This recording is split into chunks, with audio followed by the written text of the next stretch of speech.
क्योंकि ये इसलिए कर रहे हैं, ये इसलिए बेच रहे हैं क्योंकि इन्हें आरक्षण न देना पड़े, नौकरी न देना पड़े। जब सब चीज बिक जाएगी, सब चीज प्राइवेट हो जाएगी, तो किसी भी हमारे पिछड़े दलित को उसमें आरक्षण और नौकरी नहीं मिल पाएगी। ये हमारे 69,000 के बच्चों का बहुत ज्यादा आरक्षण घोटाला हुआ, उसकी ठीक अभ्यर्थियों को चयनित करने का काम करेंगे।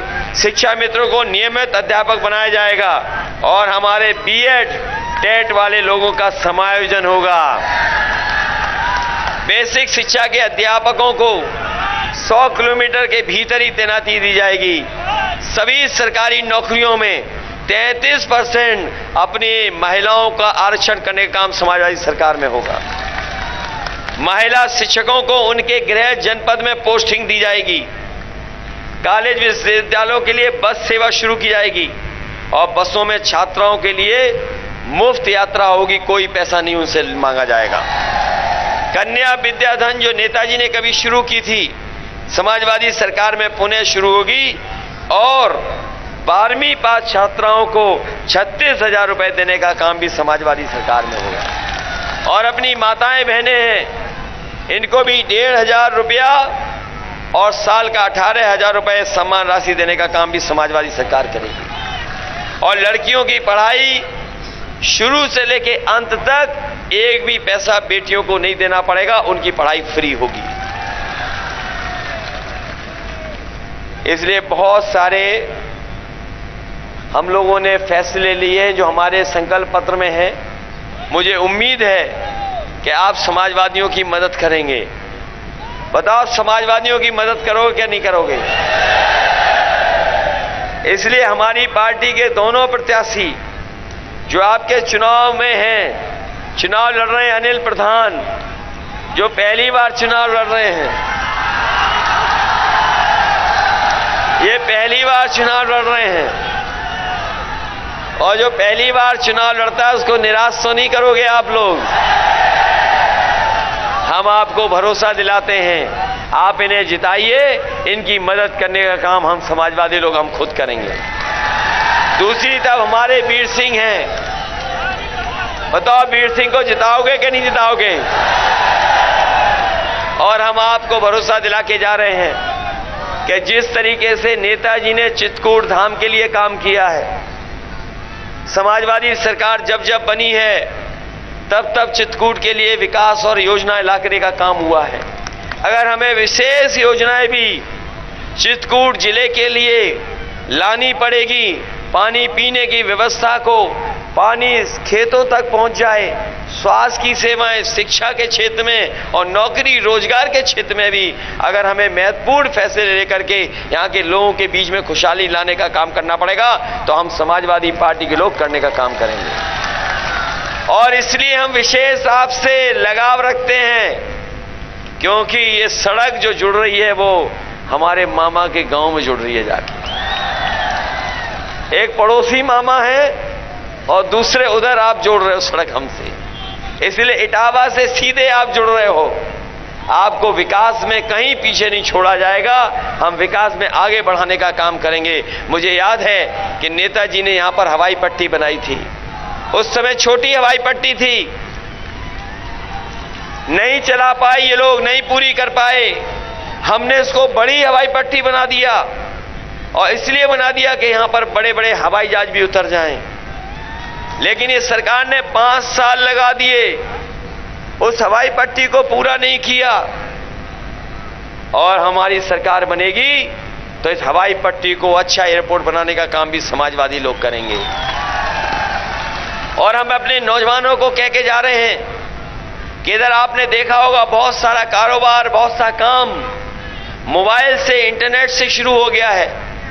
काम करने का तरीका बदल गया है, पढ़ाइयाँ बदल गई हैं, कोर्स बदल गए हैं। अगर हमें यहाँ पर विशेष ट्रेनिंग की इंस्टीट्यूशन बनानी पड़ी जिससे हमारे नौजवानों को आज के समय के हिसाब से ट्रेनिंग मिलकर के नौकरी मिल जाए, तो हम नौकरी देने का काम करेंगे उनको और ट्रेनिंग दिलाने का काम करेंगे।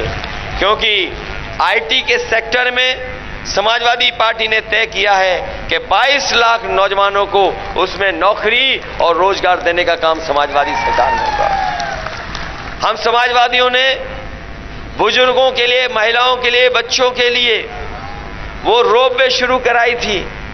हमारे बाबा मुख्यमंत्री ने केवल एक काम किया, उसका रंग बदल दिया और उद्घाटन का उद्घाटन कर दिया। बताओ ये रोपवे किसने दी थी? चित्रकूट में समाजवादियों ने दी थी। इसलिए अगर हमें यहाँ के तीर्थ स्थान को, यहाँ के स्थानों को अच्छा बनाना पड़ेगा, वो ऐसे स्थान न बन जाए कि केवल व्यापार का स्थान बनकर के रह जाए। भारतीय जनता पार्टी हर चीज में व्यापार करती है, धार्मिक चीजों में भी व्यापार करने लगेगी। अगर हमें आध्यात्म से जोड़ करके इन स्थानों का निर्माण कराना पड़ेगा, अपने चित्रकूट धाम को आध्यात्म रूप से अगर लोगों के आने जाने, रहने और मंदिरों में घूमने के लिए सुविधा भी देनी पड़ेगी, तो हम सुविधा देने का काम करेंगे, जिससे चित्रकूट धाम भी और जगहों से अच्छा दिखाई दे।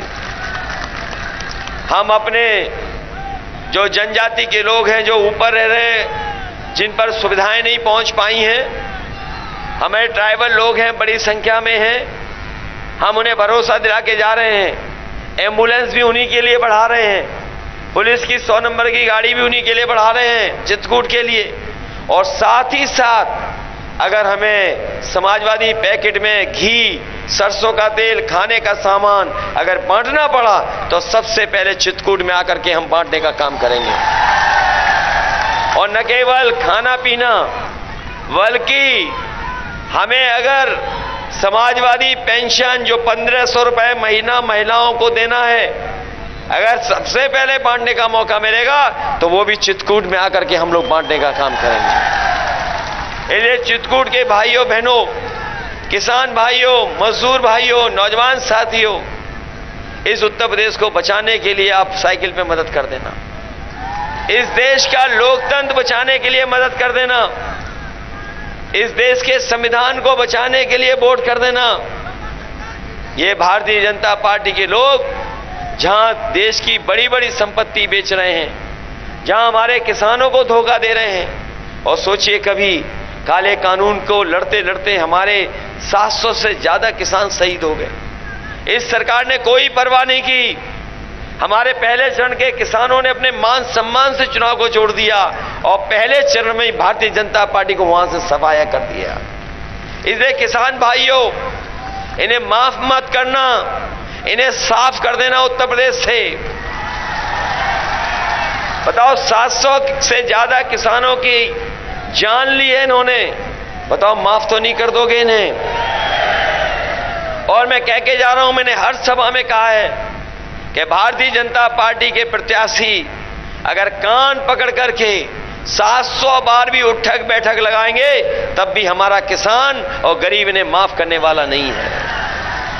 इसलिए जिताइए, साइकिल के चुनाव चिन्ह को जिताइए। मैं जानता हूं यहां के अधिकारियों ने बहुत अन्याय किया हमारे संगठन के लोगों पर। हमारे जिलाध्यक्ष को कितने दिन जेल रहना पड़ गया? 3 महीना इन्हें रहना पड़ा।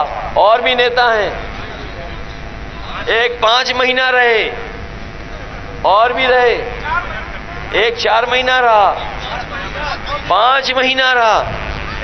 बताइए इतना बड़ा अन्याय। याद रखना, ये सरकार अन्याय कराती है अधिकारियों से, कोई अन्याय नहीं कराता है, सरकार अन्याय कराती है।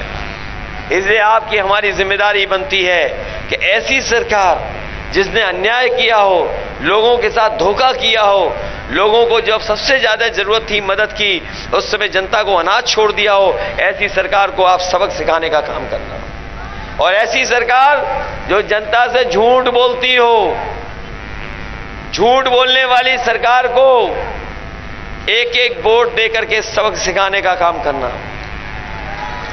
बताओ महंगाई तो नहीं भूल जाओगे, बेरोजगारी तो नहीं भूल जाओगे, और हमारे बीएड टेट वाले तुम तो नहीं भूल जाओगे, कुछ शिक्षा में द्राप तो नहीं भूल जाओगे, और सांडों की मार तो नहीं भूल जाओगे। बताओ सांड हटाओगे कि नहीं हटाओगे? मुझे पूरा भरोसा है कि इस बार समाजवादी पार्टी सभी सीटें जीतने जा रही है। बहुत बहुत धन्यवाद, बहुत बहुत धन्यवाद।